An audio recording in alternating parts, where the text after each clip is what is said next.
বাংলাদেশের প্রথম pan India সিনেমাটির নাম কি? তাহলে শাকিব খান এই তুফান সিনেমা করার জন্য কত কোটি টাকা পারিশ্রমিক পেয়েছে? হ্যালো সাকিবিয়ান বন্ধুরা, কেমন আছেন সবাই? আশা করি সবাই আছেন ভালো।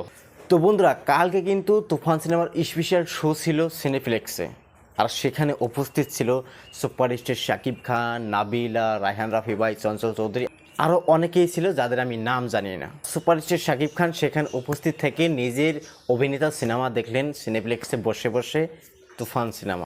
তো সেখানে সুপারস্টার শাকিব খান এটা কথা বলছিল যে এই তুফান সিনেমাটা কিন্তু হিন্দি ভাষায় মুক্তি পাবে, এই 28 তারিখে ইন্টারন্যাশনালি মুক্তি পাবে, আমাদের ভারতেও মুক্তি পাবে, সেটা আবার হিন্দি ভাষায়। সেই জন্যই আমি বলছি যে বাংলাদেশের প্রথম প্যান ইন্ডিয়া সিনেমাটির নাম কি।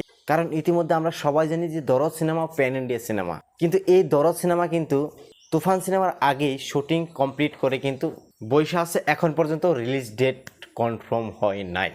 তাহলে এখন আপনি কি বলবেন যে বাংলাদেশের প্রথম প্যান ইন্ডিয়া সিনেমা কোনটি? অবশ্যই তুফান হবে। তো এখন আমরা শুনবো যে সুপারস্টার শাকিব খান এই তুফান সিনেমা করার জন্য কত কোটি টাকা পারিশ্রমিক নিয়েছিল। সুপারস্টার শাকিব খান কত কোটি টাকা নিয়েছে এটা কিন্তু কোনো মিডিয়ায় বা রায়হান রাফি ভাই কেউ কিন্তু প্রকাশ করে নাই। কিন্তু সুপারস্টার শাকিব খান যখন এই তুফান সিনেমার নামটা অ্যানাউন্সমেন্ট হলো, সেখানে কিন্তু সে বলেছিল যে তুফান সিনেমা যদি 100 কোটি টাকা ইনকাম করতে পারে তাহলে কিন্তু আমাকে 25% দিতে হবে, আর সেটা কিন্তু কালও বলেছে। সত্যি আজ মনে হচ্ছে 100 কোটি 25% কিন্তু 100 কোটিতে 25 কোটি আর 200 কোটি হলে 50 কোটি।